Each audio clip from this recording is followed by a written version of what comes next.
The navy blazer felt heavier than usual as I adjusted it one final time in the hallway mirror. At 68, I'd worn the same blazer to every significant family event for the past 15 years. David's college graduation, his wedding to Patricia, the christenings of both my grandchildren. Tonight, however, might be the last time I'd wear it for my son.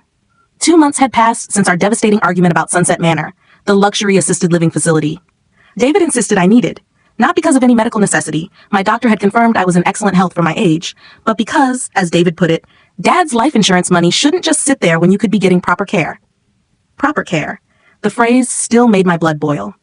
I lived independently in the 4-bedroom colonial that Robert and I had bought 37 years ago, maintained my own garden, balanced my checkbooks to the penny, and volunteered twice a week at the children's literacy program. But according to my son and his wife Patricia, I was wasting away in that big empty house when I could be socializing with people my own age. The truth was simpler and uglier.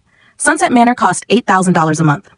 After 2 years, it would consume most of Robert's $200,000 life insurance payout.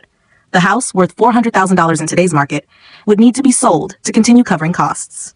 By the time I actually needed care, there would be nothing left for David and Patricia's children, my grandchildren Emma and James.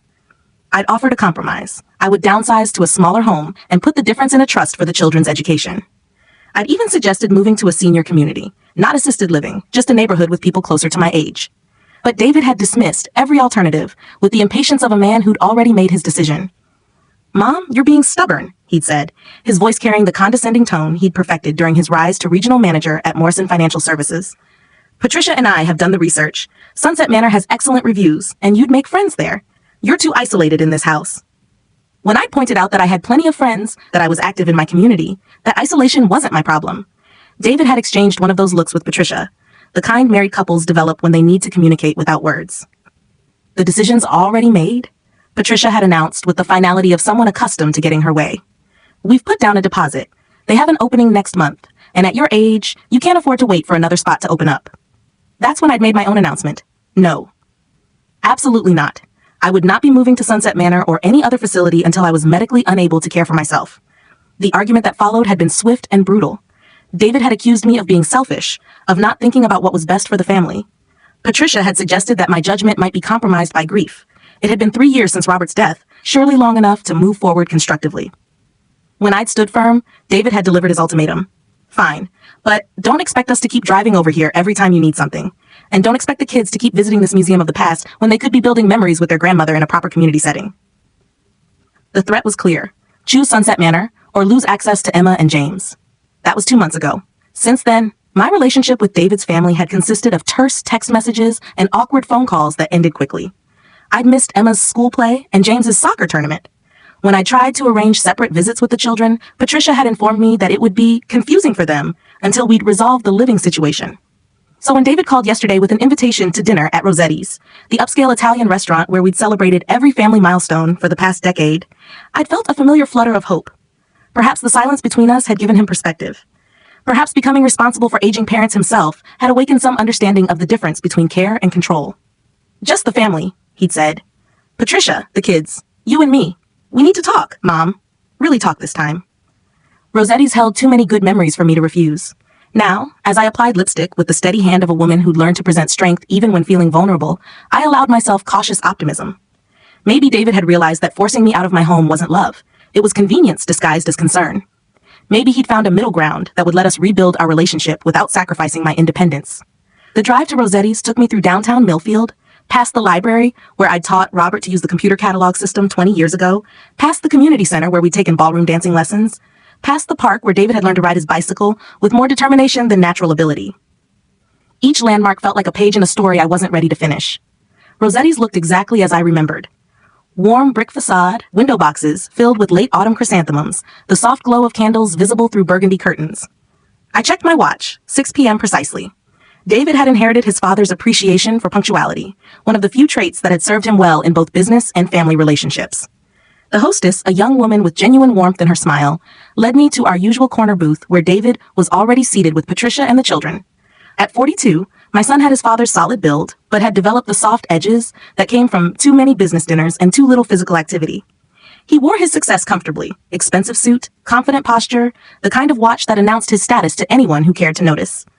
Patricia, 3 years younger and determinedly stylish, had dressed for what she clearly considered an important occasion. Her auburn hair was perfectly styled, her makeup flawless, her dress more suitable for a charity gala than a family dinner.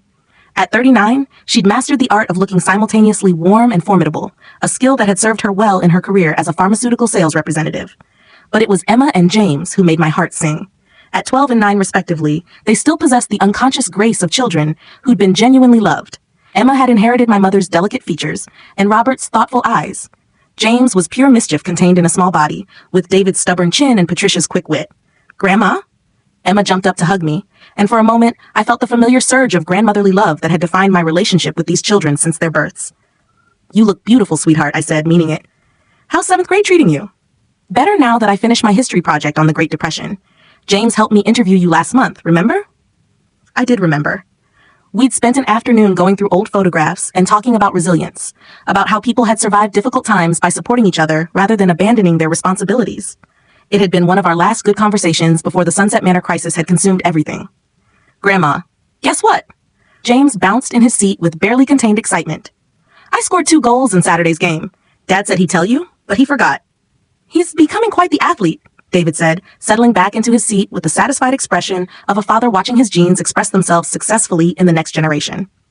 For 20 minutes, we maintained the pretense of a normal family dinner. The children chattered about school and friends and the upcoming holidays. Patricia shared updates about her latest sales territory expansion. David talked about a promotion opportunity that might require relocating to the corporate headquarters in Atlanta. I listened with genuine interest, asking questions, offering encouragement, playing the role of supportive mother and grandmother while scanning for signs of the real agenda behind this gathering. Because there was always an agenda with David and Patricia. They were strategic people who rarely did anything without calculating the desired outcome. The first hint came when David ordered a bottle of wine, unusual for a family dinner that included the children. The second was Patricia's suggestion that Emma and James might enjoy playing the arcade games in the restaurant's family section while the adults talked. After the children had been dispatched with quarters and instructions to stay where we could see them, David leaned forward with the expression he'd perfected for difficult conversations with clients. "Mom, we've been thinking about what you said, about wanting to stay in the house, about not being ready for Sunset Manor." I felt a cautious relief. "I'm glad you've reconsidered." "We haven't reconsidered anything," Patricia interrupted smoothly. "But we found a compromise that might work for everyone." The word compromise coming from Patricia was like hearing a snake offer to share its venom. In my experience, her compromises were simply different routes to the same predetermined destination. "What kind of compromise?" I asked carefully. David pulled out his phone, scrolled through several screens, then set it down where I could see the display. "We've been in touch with a company called Senior Solutions. They specialize in what they call transition planning for families in situations like ours." The screen showed a professional website with smiling elderly people engaged in various activities: gardening, playing cards, chatting with younger people who were presumably family members. The tagline read, "Making difficult decisions easier for everyone." "It's really quite elegant," Patricia continued, her voice taking on the practiced cadence she used when selling difficult concepts to skeptical clients. "They help families navigate the legal and financial aspects of senior care transitions while maintaining family harmony." "I don't understand," I said, though I was beginning to understand all too clearly. "They've reviewed our situation," David explained, his tone shifting into what I recognized as his professional mode. "Your assets, the house, Dad's insurance money, your monthly expenses. They've developed a plan that would allow you to keep living independently while ensuring that your care needs are met as you age." He handed me a manila folder that had appeared from somewhere beneath the table. "It's all explained in here, but essentially, you'd sign a healthcare directive that gives Patricia and me authority to make care decisions when the time comes. In exchange, we'd arrange for twice-weekly home health visits and a monthly housekeeping service." I opened the folder with hands that had suddenly become less steady. The documents inside were thick, official-looking, dense with legal language that I'd need time to understand fully. But certain phrases jumped out immediately. Durable power of attorney for healthcare, financial guardianship provisions, residential placement authority. This would give you control over where I live. I asked, looking directly at Patricia. "Only when it becomes medically necessary," she said smoothly. "The healthcare directive includes provisions for cognitive assessment. If your doctor determines that independent living is no longer safe, then yes, we'd have the authority to arrange appropriate care." "And who chooses the doctor who makes that assessment?" David and Patricia exchanged another one of their loaded glances. "Well, naturally, we'd want someone with expertise in geriatric medicine," David said. "Someone who understands the complexities of aging and can make objective decisions about care needs." The trap was elegant in its simplicity. Sign these documents now, while I was mentally competent and legally able to make the decision, and I'd be granting them authority to override my future choices about my own life. They could simply find a doctor willing to declare me unfit for independent living, and I'd have no recourse. I need time to review this with my own attorney, I said carefully. Of course, Patricia agreed quickly, but there is a timing issue we should discuss. What kind of timing issue? The Senior Solutions program has a waiting list, David explained. If we don't submit the paperwork by Friday, we'd have to wait until spring for the next enrollment period. And honestly, Mom, I'm not sure how much longer Patricia and I can manage the worry of you living alone in that big house. The ultimatum was softer than their previous approach, but it was still an ultimatum. Sign by Friday, or face another period of estrangement from my grandchildren. I see, I said quietly. We're not trying to pressure you, Patricia added, though pressure was exactly what this was. We just want what's best for everyone. The children miss seeing you regularly, and this plan would ensure that we could all spend more time together without anyone having to worry about safety issues. I looked toward the arcade area where Emma was helping James navigate a particularly challenging pinball machine. They were laughing, working together, displaying the kind of unconscious cooperation that suggested they'd been raised with genuine love, despite their parents' calculating approach to family relationships. Can I take this home to review? I asked, gesturing toward the manila folder. Of course, David said, but his voice carried a note of satisfaction that suggested he believed the battle was already won. We finished dinner with forced normalcy, talking about holiday plans and the children's upcoming school activities. Emma showed me pictures on her phone from a recent field trip. James demonstrated a magic trick he'd learned from a friend. For brief moments, I could almost forget about the documents lying on the table between us, like unexploded bombs. But when we said goodbye in the parking lot, Patricia's embrace lingered a moment longer than usual, and her whispered, "I hope you'll make the right choice," carried unmistakable implications. As I drove home through the familiar streets of my neighborhood, I felt the weight of the decision ahead of me. Sign the documents and retain some relationship with my grandchildren while surrendering control over my future. Refuse to sign and face the possibility of complete estrangement from David's family. By the time I pulled into my driveway, however, I'd made a different choice entirely. The investigation. The next morning, I called Margaret Ellis, the attorney who'd handled Robert's estate planning. At 55, Margaret had built her practice around elder law, and she'd seen every variation of family financial manipulation that existed. "Bring the documents," she said after I'd explained the situation. "And Margaret, bring anything else you might have that relates to your family's interest in your finances." That afternoon, I spread 3 months' worth of carefully saved evidence across Margaret's conference table. Bank statements showing unusual inquiries about my accounts, real estate assessments I hadn't requested, copies of emails David had sent to Sunset Manor, inquiring about availability and payment options. Most damning of all, a letter from Senior Solutions addressed to David, thanking him for his interest in their family transition services and confirming their consultation fee. Margaret reviewed everything with the methodical precision of someone who'd learned to recognize patterns in seemingly innocent documents. "How long has this been going on?" she asked. "Officially, 2 months, but I think David has been planning this since his father's funeral. Maybe longer." She nodded grimly. "I've seen this before. Adult children who view their parents' assets as early inheritance, who convince themselves that taking control is somehow protective rather than predatory. What are my options? Several. But first, I need to ask you a difficult question. What outcome do you actually want here? Do you want to preserve your relationship with David's family, or do you want to protect yourself from their manipulation?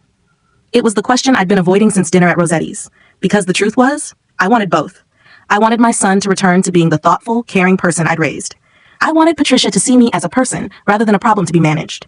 I wanted Emma and James to grow up knowing their grandmother as someone who'd stood up for herself rather than someone who'd been managed into compliance. "I want to protect myself," I said finally, "but I also want to leave the door open for genuine reconciliation if David ever chooses to walk through it." Margaret smiled with the satisfaction of someone who'd heard exactly the answer she'd hoped for. "Then we're going to set a trap." The plan. Over the next 3 days, Margaret and I constructed what she called a defensive fortress with offensive capabilities. The centerpiece was a revocable trust that would immediately transfer ownership of all my assets, the house, bank accounts, investment portfolios, and life insurance policies, to a legal entity that I controlled, but that would be immune to any healthcare directives or guardianship proceedings. "Even if they found a doctor willing to declare you incompetent," Margaret explained, "they couldn't touch the trust assets without going through probate court. And probate courts tend to be very skeptical of sudden competency challenges, especially when there's a paper trail of financial planning. But the trust was only the defensive component. The offensive element was more elegant. We would let David and Patricia believe their plan was working, while simultaneously documenting their attempts to coerce me into signing legal documents under false pretenses. Friday morning, Margaret said, "You're going to call David and tell him you've decided to sign the Senior Solutions paperwork, but you want to do it properly, with witnesses, at their office. Make it sound like you're being cooperative but thorough. And then we see exactly how far they're willing to go to get your signature on documents that would give them control over $600,000 in assets." Thursday evening, I made the call. David answered on the second ring, his voice carrying the cautious optimism of someone who thought he'd won a difficult negotiation. "I've been thinking about what you and Patricia said," I began. "About family harmony, about the children, about making sure everyone's needs are met." "Mom, that's wonderful. I was hoping. I want to sign the documents, but I want to do it right, with proper witnesses and notarization. Can we meet at the Senior Solutions office tomorrow morning?" The relief in his voice was almost painful to hear. "Of course, they have a 10 a.m. appointment available. Patricia will be so pleased." "David," I said carefully, "you are sure this is what's best for everyone?" "Absolutely, Mom. You're making the right choice. For the family." After I hung up, I sat in Robert's old recliner, looking around the living room where we'd raised our children, where we'd celebrated holidays and weathered crises, where we'd built a life together over 4 decades. Tomorrow would determine whether I'd be able to keep living in our home on my own terms, or whether I'd spend my remaining years as a ward of my son's ambition. But I wasn't afraid anymore. I was curious. The Confrontation Senior Solutions occupied a gleaming office suite in one of Millfield's newer professional buildings, the kind of anonymous space designed to project competence without personality. The receptionist, a young woman with the practiced smile of someone paid to make difficult conversations seem routine, directed me to conference room B, where David, Patricia, and 2 men in expensive suits were waiting. "Mrs. Patterson," said the older of the 2 men, rising to shake my hand. "I'm Richard Holbrook, Senior Vice President of Client Relations. This is my colleague, James Morrison, our Director of Legal Services." I recognized the choreography immediately. The same strategic positioning I'd seen from David and Patricia at Rossetti's. They'd arranged themselves around the conference table like a tribunal, with only one empty chair available, positioned so that I'd be facing all of them, while they could support each other with meaningful glances and coordinated responses. "Thank you for accommodating our schedule," I said, settling into the chair with the calm dignity I'd practiced in Margaret's office. "I want to make sure I understand exactly what I'm signing." "Of course," Holbrook replied smoothly. "That's exactly why we prefer to handle these documents in person, with proper legal witnesses." He slid a revised set of papers across the table. The documents were even more comprehensive than the ones David had shown me at dinner, with additional clauses covering everything from healthcare proxy decisions to residential placement authority to financial asset management. "These are more extensive than what David showed me earlier," I observed. "Standard practice," Morrison explained. "The initial documents are simplified overviews. The legal versions need to be more comprehensive to ensure all contingencies are covered." I took my time reading through the papers, noting how each section expanded the scope of control they'd be granted. Healthcare decisions, living arrangements, financial management, even social activities. Every aspect of my life would be subject to their guidance, once a medical professional determined I needed support services. "And who selects the medical professionals who make these determinations?" I asked. "Well, naturally, David and Patricia would work with your primary care physician," Holbrook said. "But if there are questions about capacity, we often recommend specialists who have particular expertise in geriatric assessment." "Specialists you recommend?" "We work with several excellent doctors who understand the complexities of family care planning." The trap was even more comprehensive than I'd realized. They'd essentially created a system where David and Patricia could shop for medical opinions until they found one that justified their predetermined conclusions about my capacity. "I see," I said quietly. "And once these papers are signed, what happens to my house?" Patricia leaned forward with the expression she'd perfected for presenting beneficial arrangements to skeptical clients. "The house would remain your primary residence unless and until living there becomes unsafe. At that point, we'd work together to find the most appropriate care setting." "And the sale proceeds?" "Would be used to fund your care, naturally. Though with proper planning, we'd expect the assets to last significantly longer than if you tried to manage everything independently." I set down the pen I'd been holding and looked directly at my son. "David, I want to be very clear about something. If I sign these documents and you later decide I need to move to Sunset Manor or any other facility, I'd have no legal right to refuse?" David's confidence wavered slightly. "Mom, it would only happen if it was medically necessary. We're not trying to control your life. We're trying to protect it." "That's not what I asked." Morrison stepped in smoothly. "Mrs. Patterson, the documents do grant healthcare decision-making authority to your designated agents, but that authority would only be exercised in consultation with medical professionals and in accordance with your stated preferences." "My stated preferences," I repeated slowly, "as interpreted by David and Patricia." "As interpreted by people who love you and want what's best for you," Patricia said, her voice taking on a slight edge of impatience. I reached into my purse and pulled out my phone. "Before I sign anything, there's someone I'd like to have witness this conversation." "Mom," David said carefully, "we have official witnesses here." "We don't need." "Margaret," I said as the call connected, "could you join us in conference room B at Senior Solutions?" "Yes, I think it's time." The silence that followed was profound. I could see David and Patricia exchanging alarmed glances, while Holbrook and Morrison tried to maintain their professional composure. "Who is Margaret?" Patricia asked, though her tone suggested she already suspected. "My attorney," I replied calmly. I wanted to make sure I fully understood the legal implications before signing anything this comprehensive. Mrs. Patterson, Holbrook said carefully, while you certainly have the right to legal representation, I should mention that involving attorneys in family matters can sometimes complicate what should be straightforward caregiving arrangements. Can it? How interesting. Margaret arrived exactly 8 minutes later, striding into the conference room with the purposeful energy of someone who'd spent 20 years dealing with situations like this one. At 55, she wore her expertise like armor, professional but unmistakably formidable. Margaret Ellis, Patterson family attorney, she announced, settling into the chair that appeared from nowhere. I understand we're discussing healthcare directives and financial guardianship arrangements. The power dynamic in the room shifted immediately. Where I had been isolated, facing 4 people invested in getting my signature, Margaret's presence created something approaching balance.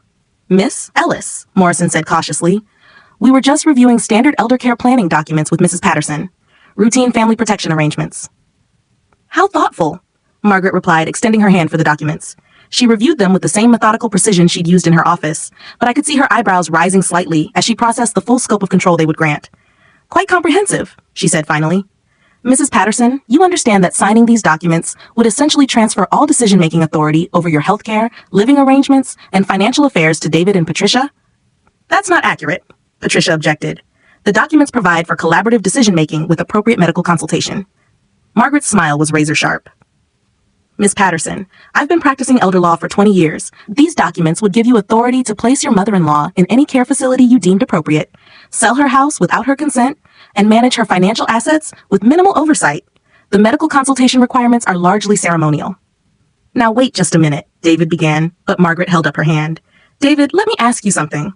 If your mother signed these documents today, and next week you decided she needed to move to assisted living, what legal recourse would she have to refuse?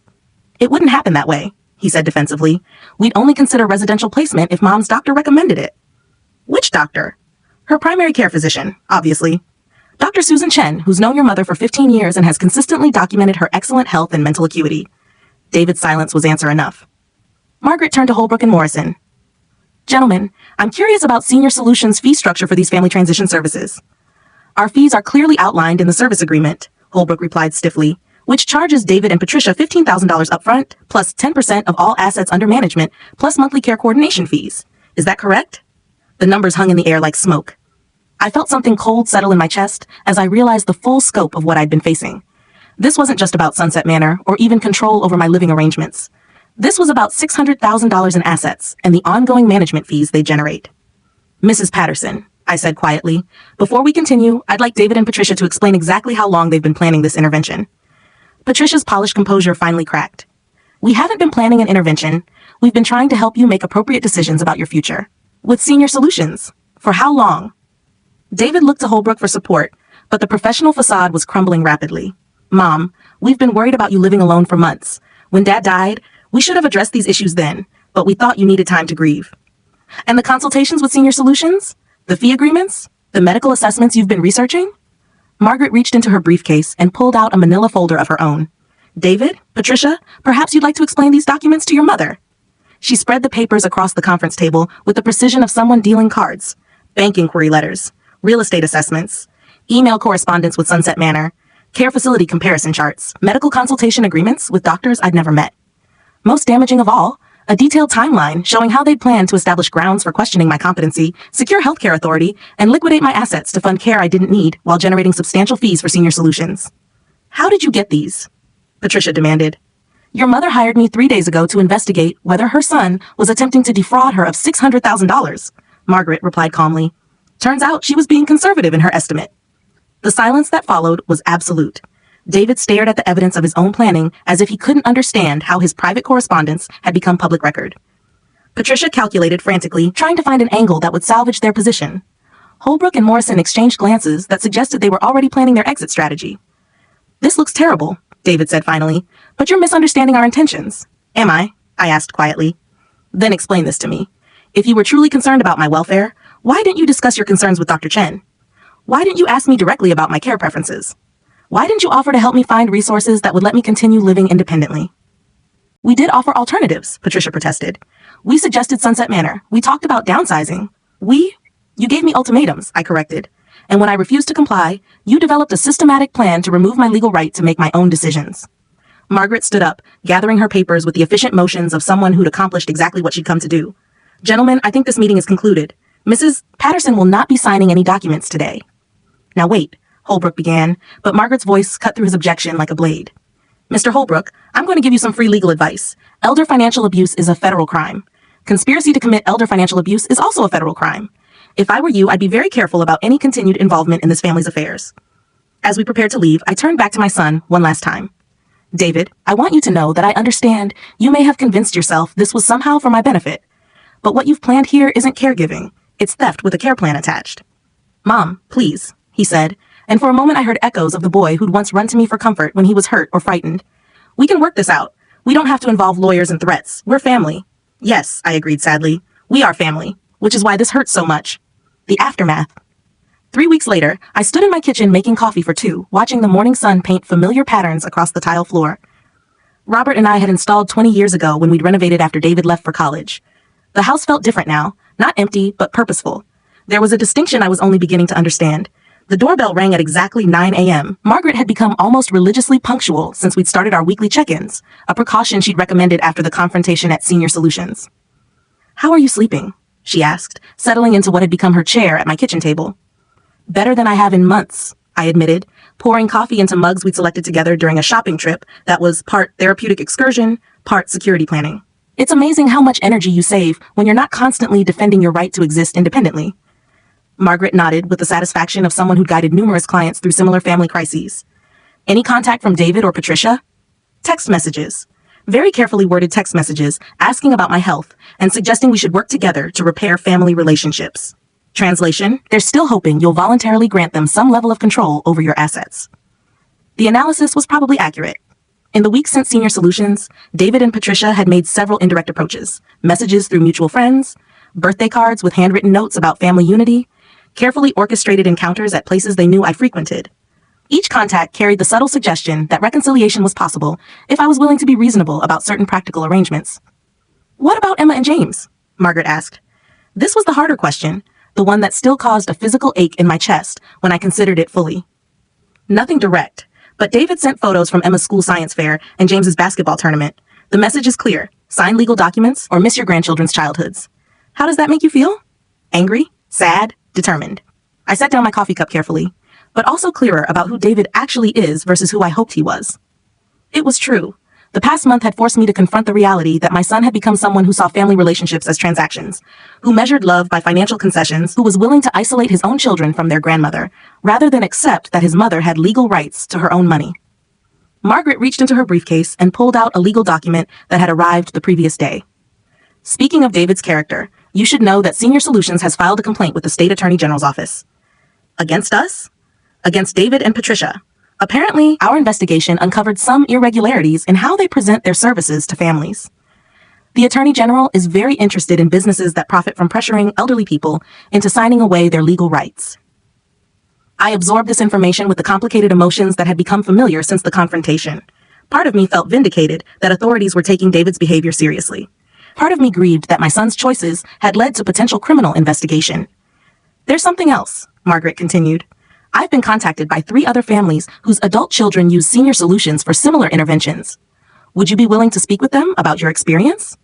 The request didn't surprise me. In the weeks since our confrontation, I'd begun to understand that David and Patricia's scheme wasn't unique or even particularly creative.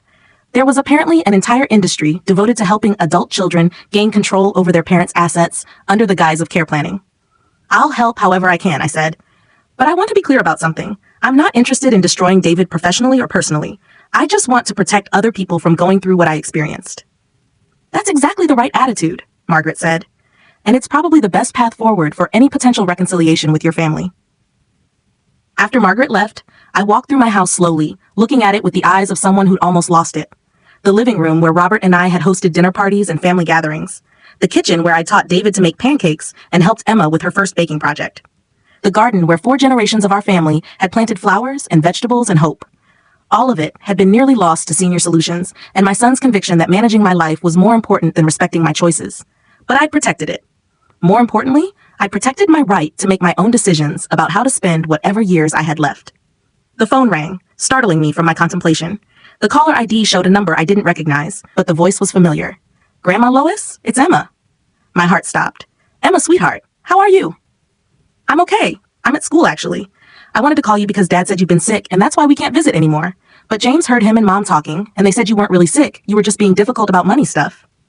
The innocence in her voice combined with the sophistication of her reasoning reminded me powerfully of David at the same age. Curious, logical, unafraid to ask difficult questions. I'm not sick, sweetheart, I said carefully. Your dad and I had a disagreement about some grown-up things, and we're trying to work it out. Are you going to have to move to a nursing home like Dad said? The question hit me like a physical blow. David had been preparing the children for my absence, setting up a narrative that would make my eventual removal from their lives seem inevitable rather than chosen. No, Emma. I'm staying in my house. This is my home, and I'm perfectly capable of taking care of myself. Good, she said with the fierce certainty that reminded me of her grandfather. I told James you weren't going anywhere because you're the strongest person I know. You taught me that strong people don't give up just because other people want them to. The irony wasn't lost on me that I'd apparently taught my granddaughter lessons her father had never learned. Emma, I want you to know that I love you and James more than anything in the world. If your parents decide that you can't visit me right now, that doesn't change how much I love you. I know, Grandma, and when I'm old enough to drive, I'm coming to see you whether they like it or not. After she hung up, I sat in Robert's old recliner, thinking about the conversation and what it revealed about the battle ahead. David and Patricia were willing to use their own children as weapons in their campaign to control my assets. They were preparing Emma and James for my disappearance from their lives, framing it as inevitable rather than chosen. But they'd underestimated their daughter. Emma was 12 years old and already smart enough to recognize manipulation when she saw it. She'd grow up knowing that her grandmother had been pushed out of her life for financial reasons, and she'd remember who was responsible for that choice. The network 2 months later, my kitchen had become an unofficial headquarters for what Margaret jokingly called the Millfield Resistance. Every Tuesday evening, 6 women and 2 men gathered around my dining room table to share coffee, stories, and strategies for protecting elderly parents from adult children who decided that love meant control. The key, I was explaining to newcomer Rebecca Martinez, is documentation. Margaret taught me that predators rely on their victims feeling isolated and ashamed. But when you have evidence of systematic manipulation, you transform from victim to prosecutor. Rebecca nodded grimly.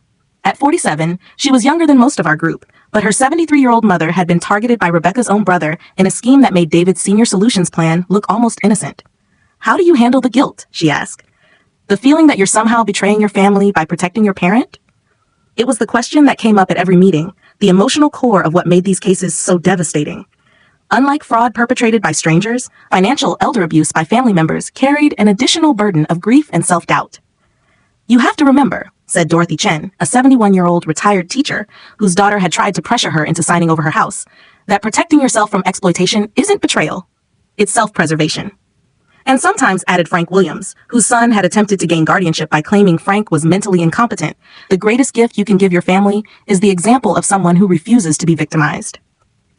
Our group had grown organically, starting with the families Margaret had connected after the Senior Solutions investigation. Word spread through senior centers, community organizations, and medical offices. Apparently, there were more families dealing with these issues than any of us had realized. We called ourselves the Millfield Financial Safety Network, though Margaret insisted we were really a support group with excellent legal resources. We met weekly to share information about predatory care services, warning signs of family financial abuse, and strategies for legal protection. More importantly, we provided something that predators like David and Senior Solutions counted on their victims not having: community support that validated the victim's right to make their own decisions about their money and their lives. Mrs. Patterson, Rebecca said, using the formal address most newcomers employed until they felt comfortable with first names. Can I ask you something personal? Of course. Do you miss your son? It was the question I'd been asking myself for months, trying to separate the person David had been from the person he'd become, trying to understand when my protective, thoughtful child had transformed into someone who saw me primarily as a financial opportunity.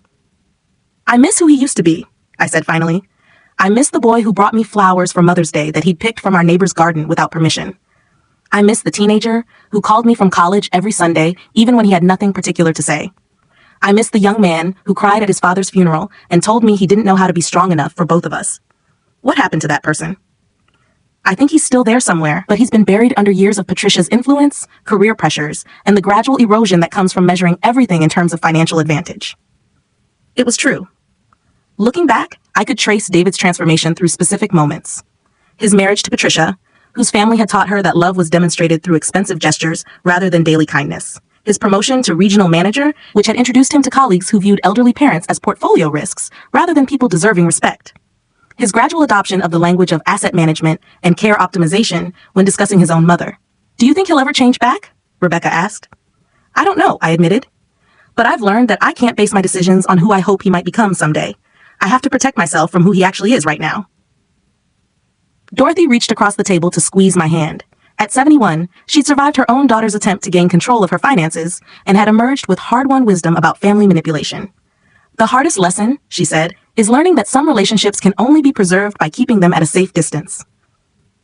After the group left that evening, I cleaned up the coffee cups and folded the chairs with the satisfaction of someone who'd found purpose in her pain.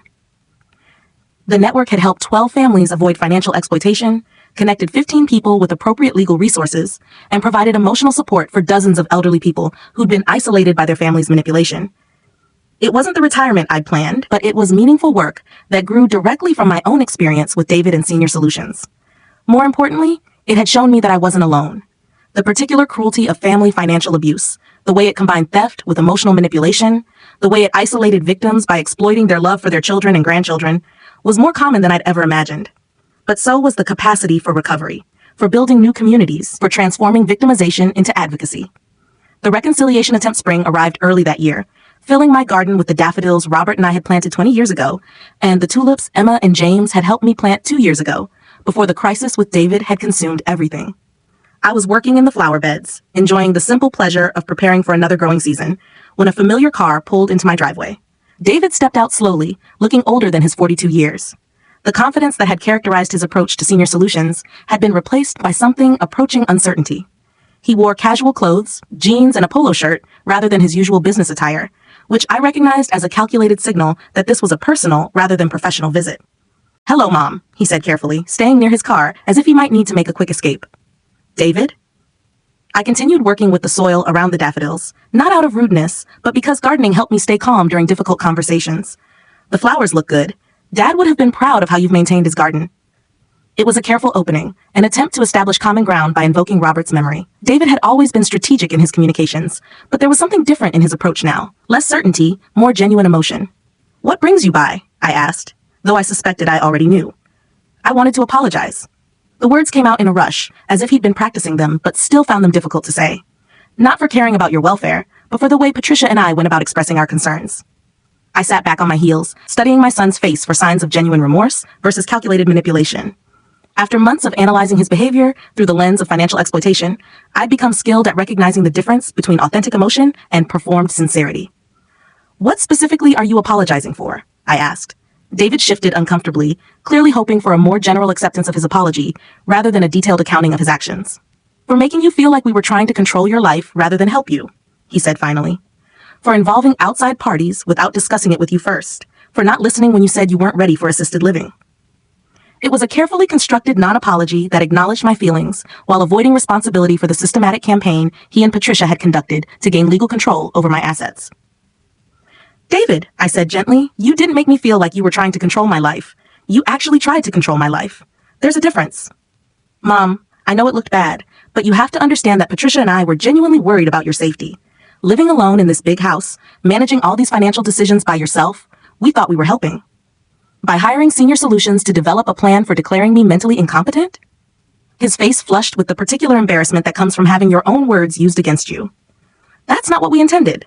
The documents were meant to be a safety net, a way to ensure you had support if you ever needed it. Support that would have given you control over my bank accounts, my house, and my medical decisions.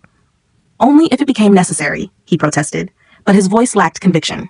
I stood up, brushing soil from my gardening gloves, and looked directly at my son. "David, I want to ask you something, and I need you to be completely honest with me." "Of course.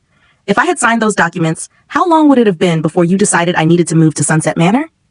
The question hung in the air between us like smoke. I could see him calculating, trying to find an answer that would sound reasonable without revealing the timeline he and Patricia had already established. That would have depended on your health, your ability to maintain the house, whether you were socializing enough. "Dr. Chen says I'm in excellent health for my age. The house is well maintained because I hire appropriate help when I need it. I volunteer twice a week and have coffee with friends every Thursday. So how long, David?" "Mom, this isn't about timelines. It's about having options available if your circumstances changed." "6 months?" I said quietly. According to the Senior Solutions paperwork Margaret obtained, you were planning to initiate residential placement within 6 months of gaining healthcare authority. David's silence was confirmation enough. Here's what I think happened, I continued. I think you and Patricia looked at my assets and decided that $600,000 was too much money for one elderly woman to control independently. I think you convinced yourselves that managing my finances was somehow protective rather than profitable. And I think you developed an elaborate plan to take control of my money while maintaining the fiction that you were helping me. That's not fair, David said, but his protestation sounded hollow even to himself. What would be fair, David? Allowing you to steal my independence along with my assets? Pretending that your scheme was motivated by love rather than greed? I never wanted to steal anything from you. The words exploded out of him with genuine frustration. Everything we planned was designed to protect you and ensure that Emma and James would have resources for their education, at the cost of my right to make my own decisions about my life. You're 68 years old, Mom. How many more years do you realistically think you'll be able to live independently? The question revealed everything I needed to know about David's mindset. In his calculation, my remaining years were too few to justify maintaining control over assets that could be better managed by younger people with longer planning horizons. I don't know, David, but however many years I have left, I intend to spend them making my own choices about my money, my housing, and my medical care. What if you make poor choices? What if you get sick and need care that costs more than you've budgeted for? What if you become confused and vulnerable to scammers? Then I'll face those challenges as they arise, with the support of people who respect my autonomy rather than exploit my vulnerabilities. David looked around the garden, at the house he'd grown up in, at the life I'd built and maintained without his assistance. I miss this, he said quietly. I miss having coffee with you on Sunday mornings, miss the kids spending time here, miss feeling like we were a family. We can still be a family, David, but it has to be a family built on respect rather than control. What would that look like? It was the question I'd been hoping he'd ask for months. The question that suggested he might be capable of change if he could accept certain fundamental truths about our relationship. It would look like you accepting that I'm competent to manage my own affairs until I'm medically unable to do so. It would look like you offering assistance without demanding authority. It would look like you respecting my right to live in my own home until I choose to live somewhere else. And if something happens to you, if you fall and break a hip, or develop dementia, or need care that you can't arrange for yourself, then we'll address those challenges together with appropriate professional help and with my preferences being given primary consideration rather than your financial convenience. David was quiet for a long time, looking at the daffodils that were just beginning to open their faces to the spring sun. Patricia thinks you'll never trust us again, he said finally. She thinks the damage is too severe to repair. What do you think? I think I made terrible mistakes. I think I let other people convince me that taking control was the same thing as providing care. And I think I've lost something precious that I may never be able to get back. It was the closest thing to a genuine apology I'd heard from him since the crisis began. David, I said carefully, trust is like credit. Once you've damaged it, rebuilding takes time and consistent behavior that demonstrates you've learned from your mistakes. How do I do that? You start by keeping Patricia away from me until she's ready to apologize for her role in this. You continue by bringing Emma and James to visit without any agenda other than letting them spend time with their grandmother. And you prove to me over time that you see me as a person deserving respect rather than a problem requiring management. And the money? The inheritance issues? Are none of your business until I die, which, God willing, won't be for many years yet. David nodded slowly, and for a moment I saw glimpses of the thoughtful boy I'd raised, the one who'd been capable of admitting mistakes and learning from them. Would next Sunday work for bringing the kids by? He asked. Just for a few hours? Just to visit? I'd like that very much, I said, meaning it. After David left, I finished working in the garden with a mixture of hope and caution. The conversation had revealed that he was capable of recognizing his mistakes, but whether he was capable of genuinely changing his behavior remained to be seen. Over the next several months, David made good on his promise. He brought Emma and James to visit every other weekend, staying for coffee and conversation without once mentioning my finances, my living arrangements, or my future care needs. Patricia remained notably absent from these visits, but David seemed more relaxed without her presence, more like the son I remembered. Gradually, we began to rebuild something that resembled a normal family relationship. Not the unconditional trust we'd once shared, but a cautious friendship built on clearly understood boundaries. Emma, now 13, and increasingly sophisticated in her understanding of adult relationships, never directly asked about the conflict that had separated us, but I could see her watching her father carefully during our visits, evaluating his behavior against whatever she'd observed during the crisis months. James, at 10, was simply happy to have his grandmother back in his life, but he too seemed more aware of family dynamics than he'd been before the Senior Solutions incident. The children had learned lessons about family loyalty, financial manipulation, and the difference between care and control that would serve them well in their adult relationships, though I regretted that they'd had to learn these lessons so young. The new normal. 1 year after the confrontation at Senior Solutions, I stood in my kitchen preparing Thanksgiving dinner for 8 people. Margaret and her husband Tom, Dorothy Chen and her son Michael, who'd apologized to his mother and genuinely reformed his behavior, Frank Williams and his daughter Sarah, a similar success story, and David with Emma and James. Patricia remained absent from family gatherings, having never apologized for her role in the scheme and apparently unable to accept that I would continue living independently despite her professional assessment of my need for care optimization. The divorce papers had been filed 6 months earlier. David had explained it as an amicable separation based on fundamental differences about family values and financial planning. I suspected the truth was more complex, involving Patricia's inability to forgive the financial opportunity they'd lost, and David's growing recognition that his wife had led him into behavior he couldn't reconcile with his conscience. "How many people are we expecting for the Financial Safety Network meeting next week?" Margaret asked, setting the table with the china I'd inherited from my mother and almost lost to Senior Solutions. 15 confirmed, maybe 20 if the weather's good, I replied, checking the turkey that Robert had taught me to prepare 40 years ago. We have 3 new families dealing with guardianship challenges and 2 whose adult children are pressuring them to reverse mortgage their homes. The Millfield Financial Safety Network had evolved into a regional resource, providing support and advocacy for elderly people facing financial exploitation by family members. We'd helped 43 people protect their assets, connected dozens of families with appropriate legal resources, and provided testimony that had led to investigations of 3 businesses similar to Senior Solutions. More importantly, we'd created a community for people who'd been isolated by their family's greed, proving that it was possible to build chosen family relationships that were more supportive than biological ones. "Mom," David said, carving the turkey with the same methodical precision his father had used, "I want you to know how proud I am of what you've built with the network." "Thank you," I said, meaning it. Over the past year, David had proven capable of genuine change, learning to express concern without demanding control, offering assistance without expecting authority. He'd also proven capable of genuine remorse, understanding that his actions had caused real harm to real people, including his own mother and children. "Will you tell us the story again?" Emma asked, settling into her chair with the satisfied expression of someone anticipating a familiar favorite. "About how you outsmarted Dad and Patricia with the lawyers." It had become something of a family legend, the story of how Grandma Lois had used legal strategy and careful documentation to protect herself from her son's well-intentioned but misguided attempt to manage her life. Emma, now 14 and increasingly interested in law as a potential career, seemed particularly fascinated by the tactical aspects of the confrontation at Senior Solutions. "The important part of the story," I said, looking directly at David, "isn't that I outsmarted anyone. It's that I stood up for my right to make my own decisions about my life. And that you forgave Dad even after he tried to steal your house," James added with the brutal honesty that children brought to family narratives.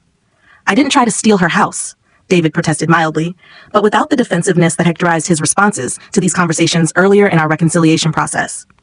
"You tried to gain legal control over her house without her informed consent," Emma corrected with the precision of someone who'd been studying the legal documents Margaret had shared with the family. "That's essentially theft with paperwork." "Emma's right," I said, serving mashed potatoes with the same matter-of-fact tone I used for all difficult family truths. "Your father made serious mistakes that could have cost me my home and my independence, but people can learn from their mistakes and become better." "Have you learned, Dad?" James asked with the directness that made him both charming and occasionally difficult to manage. David set down the carving knife and looked at his son with the serious expression he reserved for important conversations. "I learned that love doesn't mean taking control of someone's life, even if you think you know what's best for them. I learned that your grandmother is much stronger and smarter than I gave her credit for. And I learned that some mistakes are so serious that you spend years earning forgiveness rather than expecting it immediately." It was a good answer, one that acknowledged responsibility without making excuses. "Will you make the same mistakes with us when we're older?" Emma asked. "I hope not," David replied. "But if I do, I hope you'll be as strong as your grandmother in protecting yourselves from my good intentions." As we shared dinner around the table where I'd hosted family meals for 30 years, I reflected on the strange journey that had brought us to this moment. A year ago, I'd been facing the loss of my independence, my assets, and my relationship with my grandchildren.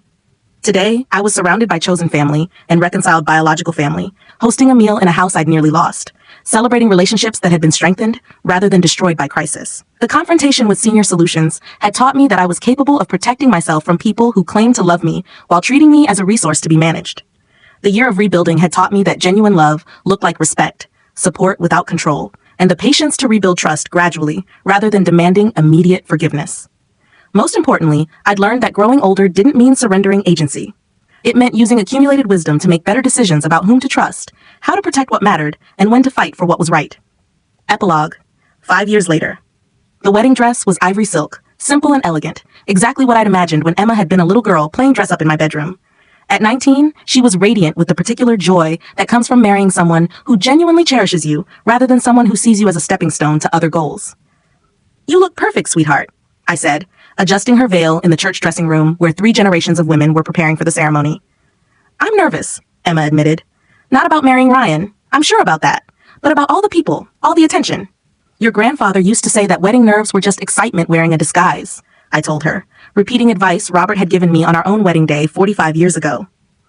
Patricia knocked and entered without waiting for permission, a habit that still irritated me after all these years. David's ex-wife had remained a fixture in the children's lives despite the divorce, and Emma had insisted on including her in the wedding preparations, despite the tension it created. "The photographer wants to take some family portraits before the ceremony," Patricia announced, then paused when she saw me helping with Emma's veil.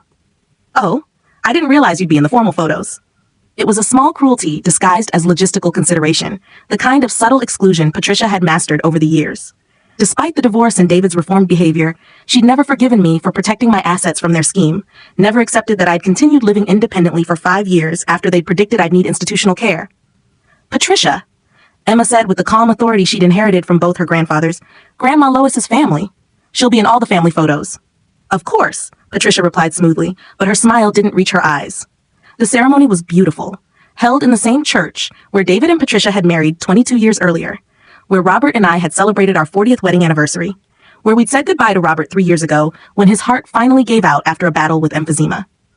As I watched Emma exchange vows with Ryan, a thoughtful young man studying environmental law, I thought about the lessons she'd learned from our family's crisis 5 years earlier. She'd chosen a partner who supported her ambitions rather than one who saw her as a stepping stone to his own goals.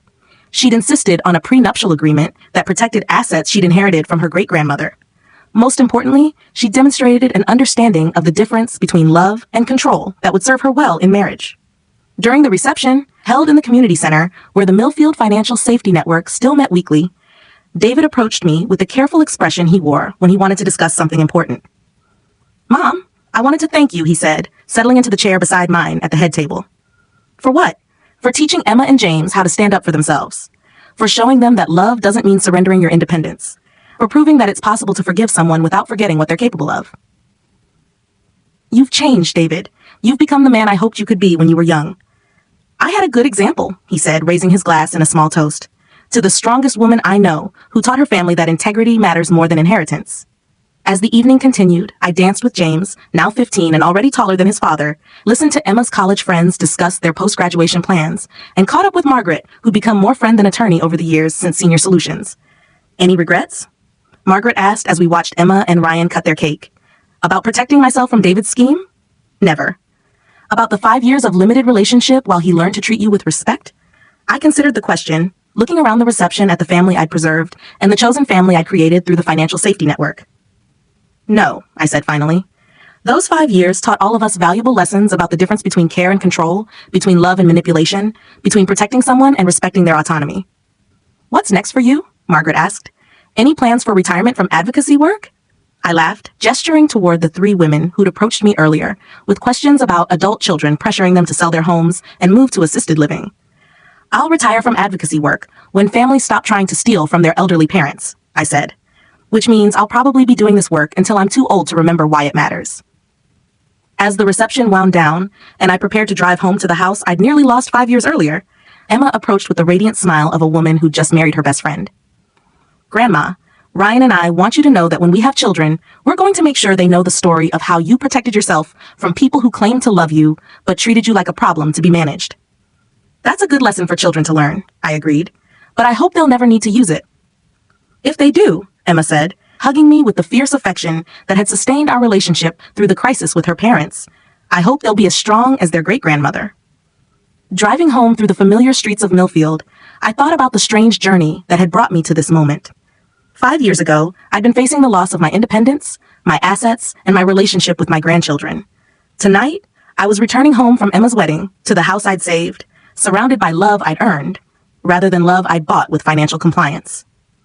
The confrontation with Senior Solutions had taught me that I was capable of protecting myself from people who claimed to love me while treating me as a resource to be managed. The years of rebuilding had taught me that genuine love looked like respect, support without control, and the patience to rebuild trust gradually rather than demanding immediate forgiveness. Most importantly, I'd learned that growing older didn't mean surrendering agency. It meant using accumulated wisdom to make better decisions about whom to trust, how to protect what mattered, and when to fight for what was right. The house was quiet when I arrived home, but it wasn't empty. It was filled with the satisfaction of a woman who'd stood up for herself when it mattered most, who'd chosen dignity over family peace, who'd protected her independence even when the cost was temporary estrangement from people she loved. Tomorrow, I would start planning the annual Financial Safety Network Conference, where 43 families who'd avoided financial exploitation would gather to share strategies and celebrate their victories over adult children who'd confused theft with care. Tonight, I would simply enjoy the peace that came from knowing I'd made the right choice 5 years ago, even when it had been the hardest choice I'd ever made. The woman who'd walked into Senior Solutions that morning had been someone's intended victim. The woman who'd walked out had been something much more dangerous to people like Patricia and David's former selves. Someone who could not be moved.